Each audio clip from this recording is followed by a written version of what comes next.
السلام عليكم ورحمة الله وبركاته. طبعا النهارده اليوم ده مهم جدا او الفيديو ده مهم جدا علشان المشكلة دي بتقابل ناس كتير، وفي ناس مش عارفة ان دي مشكلة، وفي ناس مش عارفة ان دي مشكلة بتقابلها اساسا، وفي ناس مش واخدة بالها، وفي ناس اصلا يعني آم، عادي هو ممكن يبقى تعبان ومش عارف هو تعبان اصلا من المشكلة ديت.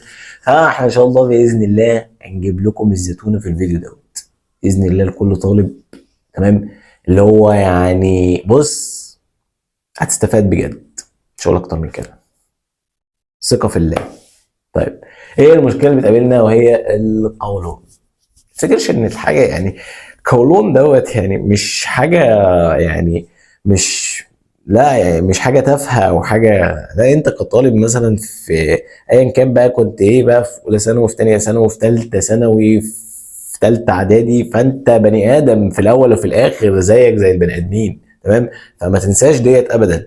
طيب، دي حاجة. فظبط قولونك. طب انا يعني ايه يعني ظبط قولوني؟ يعني انت بتصحى الصبح تروح ضارب طبق الفول مع الطعمية مع البتنجان المقلي مع مش عارف ايه، فكل ده وبطنك جوه بتصوت تقول لك حرام عليك حرام عليك حرام، هتموتني.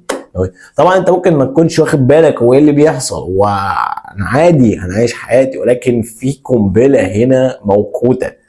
قنبله هنا موجوده مأثره على استيعابك، مأثره على فهمك، مأثره على تركيزك، مأثره على بص، على مذاكرتك. فانت تحس ان ده اصلا حاجه طبيعيه فيك، او انت مش متفوق، او انت مثلا لا، مش هي دي اللي، لا لا لا لا لا لا, لا. لا. انت في حاجه جوه عايزين نعالج الموضوع ده، والله العظيم بجد بتكلم بجد مش بهزر حاجه يعني. ما ينفعش ان احنا نسيبها كده. تمام. طب اعمل ايه؟ اول حاجه البقوليات بكل انواعها بالفول. تمام. ما بقولكش ما تاكلوش، لكن بقول لك قلله، ما تاكلش بكميه. تمام. وبعدين كلت فول الصبح، ماشي ماشي، ما تاكلش فاصوليا اخر اليوم. يعني كلت فول الصبح تتعشى فاصوليا، فانت كده بتخش، يعني انت داخل بقلبك قوي يعني، داخل بص بايديك ورجلك في القولون، بتخبط في بايديك ورجلك. لا، اهدى شويه. هو فول خلاص، ما فيش بكول تاني بالليل. ما اكلتش فول، وفي بكول بالليل مثلا طبخين يا عم، عاملين بقى اسمه ايه ده، فاصوليا لوبيا مش عارف ايه الحاجات دي، ماشي، ناكل ايه؟ ناكل منها. طالما ما كلناش حاجه بقوليات الصبح، كلنا جبنه او جبن او حاجات خفيفه كده.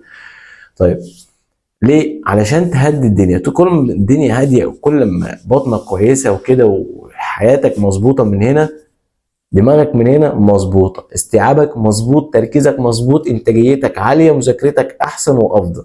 بس هو دي اللي احنا عاوزين نوصل.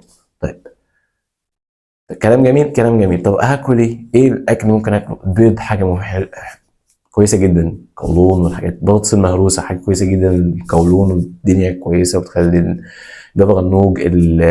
البتنجان بس كله بطريقه الباب غنوج، ما تاكلوش بطريقه المقلي، لان الحاجات المقليه بتبقى صعبه شويه. جبنه رومي حاجه كويسه جدا. البسطرمه تمام ماشي شغال. اللبن حلو جدا. تمام. كل الحاجات دي يعني، وانت بقى نوع يعني. تمام. يعني الكشري، الحاجات اللي ما فيهاش بقوليات كتير، وفي نفس الوقت حمص. تمام. واحنا كنا عملنا فيديو عن الحمص ده مخصوص اصلا، يعني ده حاجه لوحده ومشكله، يعني حاجه ابهرتني. طيب. ف تمام ماشي شغال الكشري. فاللي عايز اقوله ايه في النهايه كلها، في النهايه كلها، لو في اي سؤال طبعا او في اي حاجه يعني عايزين تعرفوها او كده يعني وانا عارفها يعني باذن الله، او اكتبها في الكومنت يعني، وانا لو عارفها او حتى مش عارفها فانا يعني هعمل سيرش عنها واقولها لك. ولكن اللي عايز اقوله من نهايه او من ملخص الفيديو ده كله ايه، ان جسمك امانه، امانه معاك، ماشي؟ جسمك امانه وليه حق عليك. وقولونك ده بالذات، لان ده بيأثر جدا على النفسيه وعلى الدماغ وعلى التفكير، وانا مجرب حاجه زي كده. فاهتم بيه اهتم بيه اهتم بيه اهتم بيه اهتم بيه اهتم بيه ارجوك، ماشي؟ اهتم بيه. بلاش فول كل يوم، بلاش فول كل يوم يعني. حتى لو يوم جه لازم خلاص فول، يبقى شويه صغيرين، ممكن طعميه ماشي بدل الفول لو لازم تاكل تمام. لكن الموضوع كل يوم كل يوم كل يوم كل يوم، انت بتضغط جامد على نفسك وبتهلك نفسك قوي، واحنا ده مش عاوزينه. تمام. في الاول وفي الاخر عايزين نبقى اصحاء وكويسين. ماشي. كل باعتدال. بس كده بس كده. اشوفكم ان شاء الله في الفيديو الجاي، اتمنى ان شاء الله تكونوا استفدتوا من اكثر استفاده ممكنه.